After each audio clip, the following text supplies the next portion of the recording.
অবস্থা কেন আগে সেটা বল। কি রে, তুই না ছোটবেলাতে খুব ভালো স্টুডেন্ট ছিলি, ক্লাসের টপার ছিলি, আর আজকে কিনা শেষ পর্যন্ত তোর এই হাল। তোরা যদি আমার মতো মাসে 30 লক্ষ টাকা ইনকাম করতি তাহলে তো তোদের পা মাটিতে পড়তো না। কি 30 লক্ষ টাকা? আই মামা যাবেন মিরপুর? হ্যাঁ যাব।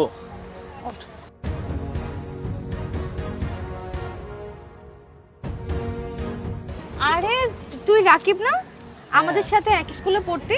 হ্যাঁ আমি রাকিব, তুই তন্নি না? কেমন আছিস? দেখেই তো বুঝতে পারতেছিস কেমন আছে, কিন্তু তোর এই অবস্থা কেন আগে সেটা বল। কি রে, তুই না ছোটবেলাতে খুব ভালো স্টুডেন্ট ছিলি, ক্লাসের টপার ছিলি, আর আজকে কিনা শেষ পর্যন্ত তোর এই হাল। তুই অটো রিক্সা চালাস, আর তুই কিনা ছোটবেলা পার্ট নিয়ে আমাদের সাথে কথাই বলতি না। হ্যাঁ আমরা ক্লাসের ব্যাক বেঞ্চার ছিলাম, কিন্তু আজকে দেখ আমি কোথায় আর তুই কোথায়। আমরা কোথায় চাকরি করি জানিস? রহমান গ্রুপে। আর আমাদের স্যালারি সম্পর্কে তোর কোনো ধারণা আছে? 1,80,000 টাকা মাইনে পাই। আর আমার স্যালারি 1.5 লাখ টাকা। তুই তো এগুলো কল্পনাও করতে পারবি না। তোর স্যালারি আর কত হবে? মাসে 8 থেকে 10,000 টাকা হবে, তাই না? কি বলিস? হ্যাঁ, আর আমরা কি বাসায় থাকি তোর কোনো ধারণা নেই। আমরা ডুপ্লেক্স বাসায় থাকি, মাসে 50,000 টাকা ভাড়া। আর তুই আর কি বাসায় থাকবি? সর্বোচ্চ 5,000 টাকা। 5,000 টাকাও হবে না, দেখ 2-3 হাজার টাকা আর কোনো টিন শেডের বাসায় থাকে। দোস্ত তুই ভালো বলছিস। আর ওর এই অটো বেচলেও তো ওই বাসায় থাকতে পারবে না কখনো। আর তুই কি বলতি ক্লাসে যে তুই বড় হইলে অনেক বড় বিজনেসম্যান হবি? এই তোর বিজনেসম্যান হওয়া, তাই না? অটো চালায় বিজনেসম্যান হবে। ভালোই বিজনেস শিখছিস। এটা করে আর কয় টাকা পাই? হয়তো বা দিনে 200 টাকা বা সর্বোচ্চ 300 টাকা। থাক, তুই এটা নিয়ে ভাবিস না। তুই আমাদের অটো নিয়ে সাবধানে নামাই দে, আমরা তোকে 1,000 টাকা দিব। যা যা। আচ্ছা এখন বল তোরা কোথায় যাবি? মিরপুর আবাসিক। ঠিক আছে।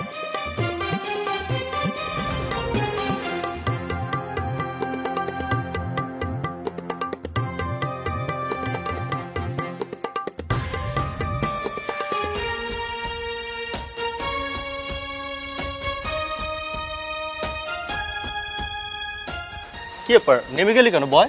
এই ছোট লোকের বাচ্চা, আমাদের দাঁড় করে রেখে তুই কোথায় গেছিলি? হ্যাঁ, তুই জানিস না আমাদের কত ইম্পর্টেন্ট কাজ থাকে? আর তোর গাড়িটাকে আমরা এমনি এমনি ভাড়া করছি। হ্যাঁ, তোকে টাকা দিব না? আরে এটা তো আমার বাসা, আমি ব্যাগ রাখতে গেছিলাম। কি? এটা তোর বাসা? এই ওকে আমাদের সাথে মজা নিতেছে রে। এই তুই জানিস এখানে বাসা ভাড়া কত? আরে তোদের সাথে মজা নিব কেন? আর এটা তোমার নিজের বাসা, আমি এখানে ভাড়া থাকতে যাব কেন? নিজের বাসা মানে? এই তোর কি আমাদের দেখে জোগাড় মনে হয় যে তুই যা ইচ্ছে যা বলবি আর আমরা সেটাই বিশ্বাস করব? এখানে বাসায় থাকা তোর ইফোর্ট আছে কোনো? তুই তো এটা ইফোর্টই করতে পারবি না। এখানে বাসা ভাড়া মিনিমাম 50,000 টাকা, আর 50,000 টাকায় কয়টা শূন্য থাকে তোর কোনো আইডিয়াই নেই। আর ও বলতেছে এখানে নাকি ওর নিজের বাসা। এখানে ফ্ল্যাট কেনার মতো যোগ্যতা তোর আছে? তোর এই পুরো অটো বিক্রি করলেও তো তুই এখানে ফ্ল্যাট কিনতে পারবি না। চুপ, তোরা দুজনে মিলে অনেক কথা বলছিস। আমি চাইলে ওইখানে দাঁড়িয়েও তোদের কথাগুলোর জবাব দিতে পারতাম, কিন্তু আমি দেইনি। আর তোরা না ঠিক আগের মতোই রয়ে গেছিস, তোদের মধ্যে না বিন্দু মাত্র পরিবর্তন হয়নি। শোন, তোদের একজনের স্যালারি হচ্ছে 1,50,000 টাকা, আরেকজনের স্যালারি হচ্ছে 1,80,000 টাকা, তাতেই তোদের এই অবস্থা। আর তোরা যদি আমার মতো মাসে 30 লক্ষ টাকা ইনকাম করতি তাহলে তো তোদের পা মাটিতে পড়তো না। কি 30 লক্ষ টাকা? তুই কিনা সামান্য 2 টাকার অটো গাড়ি চালিয়ে মাসে 30 লক্ষ টাকা ইনকাম করিস, আর এটাও আমাদের বিশ্বাস করতে হবে? এই আমাকে কি মজার পাত্র মনে হয়? আমি তোদের সাথে মজা করতেছি? শোন, এই ঢাকা শহরে এরকম আরো 150 অটো আমার আছে, তা থেকে আমার মাসে ইনকাম 30 লক্ষ টাকারও বেশি। আর শোন, আমি প্রতিদিন না অটো চালাই না, আমার ড্রাইভারটা আজকে নেই, তার জন্য আমি অটোটা নিয়ে বাসায় রাখতে যাচ্ছিলাম। আর এমন সময় তোদের সাথে আমার দেখা। আর তোরা আমার স্কুল লাইফের ফ্রেন্ড, তোরা আমার সাথে যে ব্যবহার করলি, কোনো স্বাভাবিক একটা মানুষও তো কোনো মানুষের সাথে এমন ব্যবহার করে না। আসলে রাকিব, আমাদের না অনেক বড় ভুল হয়ে গেছে। আমরা না বুঝেই তোকে জাজ করে ফেলছি, আর যা তা অনেক কিছু বলে ফেলছি রে। প্লিজ আমাদেরকে তুই মাফ করে দে, কিছু মনে করিস না তুই। হ্যাঁ দোস্ত, আমাকে তুই ক্ষমা করে দিস। আসলে আমরা 2 টাকার মানুষ হয়ে মানুষকে আর মানুষ মনে করতে পারি না। প্লিজ আমাকে তুই ক্ষমা করে দে, আমরা অনেক বড় ভুল করে ফেলছি। আর তুই তো আমার ছোটবেলার বন্ধু, তোর মনে নেই আমরা একসাথে টিফিন ভাগাভাগি করে খেতাম? আমরা কত কাছের বন্ধু ছিলাম। শোন, কখনো মানুষের পোশাক আর কর্ম দেখে মানুষকে বিচার করবি না, বুঝতে পেরেছিস? রাকিব, আমাদেরকে একটু বাসা পর্যন্ত নামাই দিবি? আচ্ছা ঠিক আছে, চল আমি তোদেরকে পৌঁছে দিচ্ছি।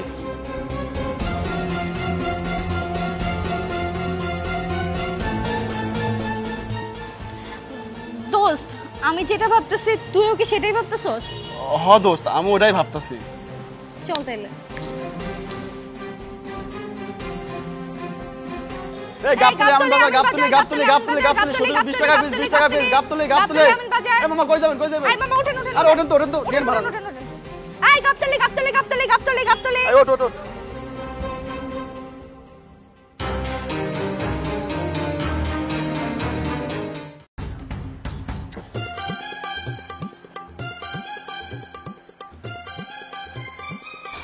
ভাড়া তো 60 টাকা, আপনি 50 টাকা দিলেন। ভাড়া 60 টাকা মানে ভাড়া তো 50 টাকা, আর যা ভাড়া তোকে তো তাই দিয়েছি। না আপা, এখান থেকে ভাড়া 60 টাকা। শোন, আমি নিয়মিত এই রোডে যাওয়া আসা করি, তুই বললেই তার 10 টাকা বেড়ে যাবে না। আর যা ভাড়া আমি তোকে তাই দিয়েছি, তাই নিয়ে খুশি থাক। আপা এখান থেকে ভাড়া 60 টাকা। আপনার আমি উঠানোর আগে আমি বলে লইলাম যে আপা আমার ভাড়া কিন্তু 60 টাকা দিতে হবে। এইখান থেকে এইখানে 60 টাকা ভাড়া কিভাবে হয়? তখন হয়তো তাড়াহুড়ো ছিলাম, তোর কথা খেয়াল করিনি। ভাড়া 50 টাকা, আমি তোকে 50 টাকাই দিয়েছি। আপা আমার 10 টাকা মাইরে কি আপনি বাড়ি গাড়ি করে লাইবেন? এই ছোট লোকের বাচ্চা, এই জন্য না তোদের রিক্সায় উঠতে চাই না। মানে এখান থেকে এখানে আসলে তোকে 10-20 টাকা বেড়ে যায়, তাই না? আমি নিয়মিত এই রোড দিয়ে আসা যাওয়া করি। আপনার বিশ্বাস না হইলে তুমি আমার জিগাই দেখেন, এখান থেকে এখানে ভাড়া 60 টাকা। আপা এখানকার ভাড়া 60 টাকাই, আমরা নিয়মিত 60 টাকা করে দিয়ে আসা যাওয়া করছি। আপনি তো ওনাকে 10 টাকা কম দিচ্ছেন। আপা গরিব মানুষ তো, 10 টাকা দিয়ে দিন না, অভিশাপ লেগে যাবে আপনার। আরে আজব তো, এখান থেকে এখানে ভাড়া 50 টাকা, আমি 50 টাকাই দিয়েছি। এখন আপনার কাছ থেকে কি আমার এসব শিখতে হবে নাকি? আর আপনি জানেন 10 টাকা ইনকাম করতে কতটা কষ্ট হয়? আপনি 10 টাকা ইনকাম করতে কত কষ্ট হয়, কত পরিশ্রম করতে হয় সেটা শেখাচ্ছেন। আপনি তো নিশ্চয়ই কোনো অফিসে ঠান্ডা এসিতে বসে কম্পিউটারের সামনে জাস্ট সারাদিন পার করে দেন। আর এদের মতো মেহনতি মানুষরা রোদে ঘুরে ঘুরে মানুষের দুয়ারে দুয়ারে গিয়ে আপনাদের মতো মানুষের কাছ থেকে 10 টাকা জড়ো করে, আর আপনিও 10 টাকায় মেরে দিচ্ছেন। এটা তো ঠিক নয়, আপনি তো ঠিক কাজ করছেন না। ও আচ্ছা, আপনার যখন এতই রিক্সাওয়ালার প্রতি দরদ উঠতেই পড়তেছে না, তাহলে 10 টাকা আপনি বাড়িয়ে দিন, তাহলে তো হয়ে যায়। ঠিক আছে, আমিই দিব 10 টাকা, আমিই দিচ্ছি। এই মামা তুমি চলো তো, তোমার বাড়তি 10 টাকা আমি দিচ্ছি, ওনার কাছ থেকে নিতে হবে না, চলো। 1 মিনিট মামা, এই ফোনটা কার? এই ফোনটা তো মনে হয় ওই আপার ফোন। হ্যাঁ হ্যাঁ, ওতে পাশে বসেছিল, হয়তো ফোনটা ওনারই। আচ্ছা ফোনটা আমার দেন, আমি হেডফোনটা হারে দিয়ে। তোমার এখনো বোধোদয় হলো না, তোমাকে এত উল্টাপাল্টা কথা বললো, এত বকাঝকা করলো, তোমার 10 টাকা মেরে দিয়ে চলে গেল, আর তুমি এখনো ফোনটা তাকে দিয়ে দিতে চাচ্ছ, তাই না? মামা এর মধ্যে হারে হয়তো বা দরকারি কোনো কিছু থাকতে পারে, আপনি আমার ফোনটা দেন, হেডফোনটা আমি হারে দিয়ে। এত সৎ হওয়া ভালো না, ফোনটা তুমি রেখে দাও, তোমার কাজে আসবে, বিক্রি করে দাও অথবা নিজে ব্যবহার করো। আমি যদি হের মতো হয়ে যাই তাহলে তো হের লাগার আমার লাগে কোনো তফাৎ রইল না। মামা আপনি আমার ফোনটা দেন, আমি হারে দিয়ে। আচ্ছা নাও, তোমার যা ইচ্ছে করো, যাও দিয়ে আসো। আসো না, তাড়াতাড়ি আসবে। আচ্ছা মামা আপনি থাকেন, আমি যাবো আর আমা। আপা কিরে, তোকে 10 টাকা বাড়িয়ে দিনি বলে তুই আমার পিছন পিছন চলে আসবি? আমি তো 10 টাকার জন্য আসি নাই, আপনার ফোনটা। কি, আমি তোকে 10 টাকা দেনি বলে তুই আমার ফোনটা চুরি করেছিস? আপা আমি তো ফোন চুরি করি নাই, আপনার ফোনটা আপনি ফালাই আইছিলেন, এর লেগে আপনার এটা দিতে এলাম। আমি তো ফোন চুরি করি না, আপনি কি সব কইতেছেন এগুলা? দেখুন দেখ, তোদের ধান্দা না খুব ভালো করে জানি, 10-20 টাকা না দিলে এইভাবে মানুষের ফোন চুরি করিস, তাই না? তোর একটা উচিত শিক্ষা দেওয়া দরকার। আপনাকে পাচ্ছেন কেন? মারছি কেন? ও 10 টাকার জন্য আমার ফোন চুরি করে রেখে দিছে। কে আপনার ফোন চুরি করেছে? ও আপনার ফোন ফেরত দিতে এসেছিল আপনার কাছে, আর আপনি বলছেন ও চুরি করেছে? আপনি তো ফোনটা ভুলে ওই সিটে রেখে চলে আসছেন। আমি ওকে বললাম যে ফোনটা তুমি নিয়ে নাও, তোমার কাজে আসবে, কারণ আপনি ওর সাথে বাজে ব্যবহার করেছিলেন, তাই আমি ওকে বলেছিলাম ফোনটা তোমার কাছে রেখে দাও। ও কি করলো? ও বললো না মামা, এই ফোনে আপনার নাকি জরুরি জিনিসপত্র আছে, তাই সততা দেখিয়ে, মানবিকতা দেখিয়ে ফোনটা ও আপনাকে ফেরত দিতে এসেছিল, আর আপনি না জেনে না বুঝে এই লোকটার গায়ে হাত তুললেন। প্রথমে তো আপনাকে 10 টাকা কম দিয়েছেন, এখন আবার তার উপর ওর গায়ে হাত তুলে দিলেন। ঠিক হলো ব্যাপারটা? ভাইয়া আসলে আমার অনেক বড় ভুল হয়ে গেছে। এগুলো কোনো ভুল না, এগুলো হচ্ছে অহংকার। আপনাদের মতো মানুষগুলো গরিবদের মানুষ মনে করেন না, মনে করেন নর্দমার কীট, তাই ওদের সাথে যখন তখন যেভাবে খুশি সেভাবে ব্যবহার করা যায়, ওদের টাকা মেরে খেয়ে দেওয়া যায়, তাই না? না ভাইয়া, আমি সত্যি বলছি, আমার অনেক বড় ভুল হয়ে গেছে। আমি আর কখনো কোনো রিক্সাওয়ালাকে ঠকাবো না। এই নিন আপনার 10 টাকা। আমি আর কখনো কোনো রিক্সাওয়ালার সাথে খারাপ ব্যবহার করবো না। চলো চলো চলো।